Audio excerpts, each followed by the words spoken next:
Hey guys, welcome to Car Talk with Travis and happy Wednesday. It's Wednesday.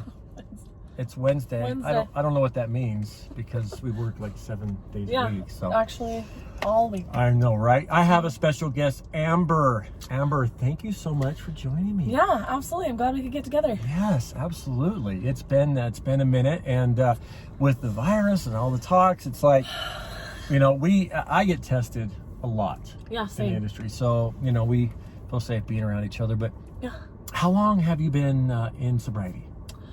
Oh my gosh, I've been fighting this battle for 20 years. Yeah. Consistent sobriety this time. I just had 3 years yesterday. I knew that too. Yeah. Darcy told me. Yeah. I saw it on the post. I'm like, 3 years. That, you know what? That's absolutely amazing. Right. It is. It's, if you could share with anybody out there, maybe a young girl, whatnot, that's struggling, because, there are some different things. I think we all have that common, with the addiction, but I think with guys, it could be a little different that maybe leads up to addiction. What could you share with somebody that's young and stuck in addiction and stuck with this social media and having to look like this and having to act like this, and where addiction continues to fuel her? What would you advise her? Well, I think that if I were to speak to the majority of people, so the most common thing that people in recovery are experiencing is deep-rooted trauma of some sort. And when I say trauma, most people's minds go to like car accident, death, being in the service and having to be exposed to lots of horrific things. And that's not necessarily how everyone's brain works. I've seen people with unresolved trauma due to breakups, or not doing well in school, or mom and dad divorcing.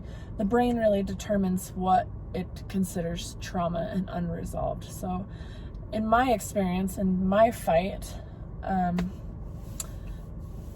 think it's mainly about finding the why I'm using. What is the drug doing for me? It makes me so I don't feel this, or I do feel this, or I get to avoid this. Whatever that is, the why is going to be your key out. Numbs you. It numbs you so you don't have to feel and you don't have to process it. Right. It's like just kind of it's like, I explain to people addiction. I mean, the best way for me to do is like Dr. Jekyll and Mr. Hyde. I was a totally different person when I was in my addiction. Absolutely. I was selfish. It was about me. Nobody else mattered, and I think it's because when you're so far in addiction, you're trying to avoid those withdrawals, because the withdrawals are so gnarly that you feel like you're dying. I mean, it's hard to explain. You want to die. Yeah. Yeah, it's powerful stuff. So 20 years you've been fighting this battle. Yeah, my first treatment was the ARC back in the forever ago, back in 2003. I went there in 2009.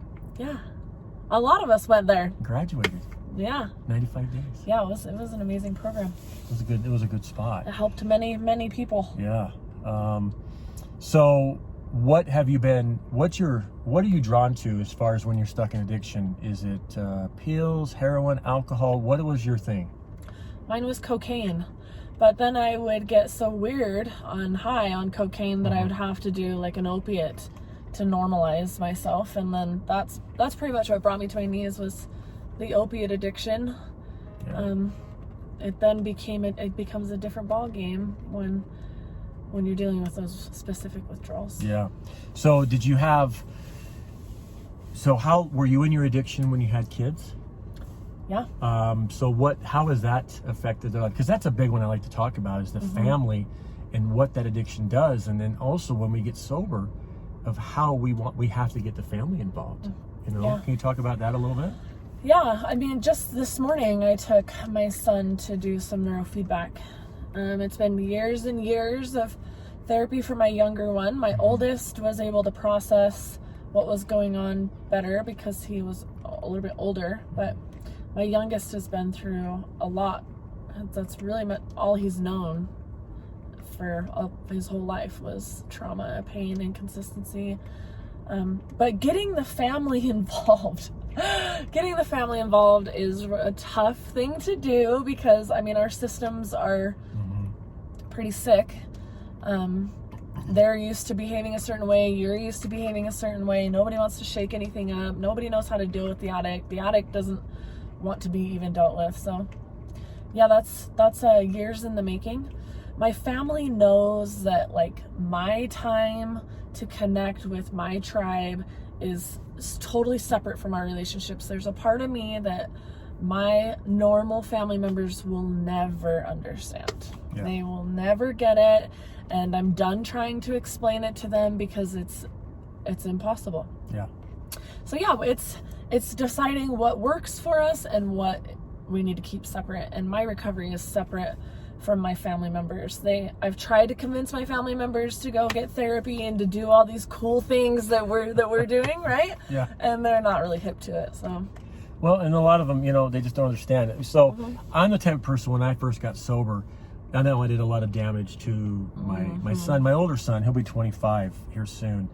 And I just wanted to wrap my arms around him and say, you know, let's work it out. It's going to be okay. Right. And I have to learn that it's not about me. It's not about my timing.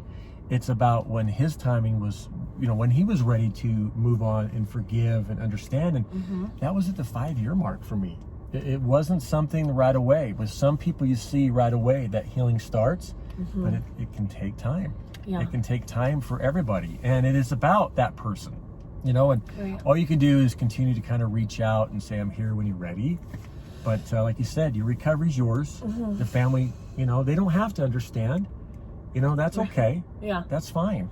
As long as you're suiting up, showing up, and you're doing what you need to do, and you were just saying you're in school, you work in the industry, Yep. 3 years sober yesterday. Yeah. I mean, I know, it's crazy. Sometimes I sit back and I think, like, is this really my life? Like, what is this that, like, I'm doing in these accomplishments? Because they feel so, I don't know, I've lived my whole life in, like, shame and non-deserving, you know what I mean? And these things are just, like, coming down the pipeline, and I'm just, like, swinging at every pitch, you know, just praying that, like, something sticks and it's working. So I went to a luncheon, recovery community luncheon earlier, and I pull up in the parking spot, and I'm a little early, and I do this a lot. I'll sit and reflect. Like, next week I'll be 49 years old.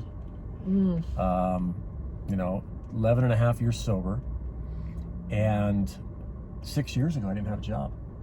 I had a record. I couldn't get a job. I was constantly turned down, and life at that point, I was just like, it was a mess. I'm like, I can't see tomorrow. I can only see right now. Right. And I was like stuck. Now I'm like, I get to share experiences with others, right? Yeah. I get to help others. Yeah.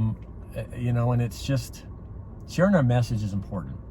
You know, there's a lot of people that, I was talking to John, my buddy John earlier. He's like, I live my recovery out loud because I suffered in silence for so many years. Yeah. Yeah. And that's what we get to do today. Yeah, it's exciting. And especially when people, like, can reach out to me and trust me with their family members and, you know, their direction, or just asking for advice of some sort. I cherish that position. I look forward to the day when, you know, these people reach out to me and they're able to get some clarity in their lives. Like, there's nothing more valuable to me than the work that we're doing. It's so rewarding. It fills my cup every day, and I've got endless amounts of energy for it. So. Right? I love it. And this is actually 5 years I've been doing Car Talk. Have you really? Today. Shut up.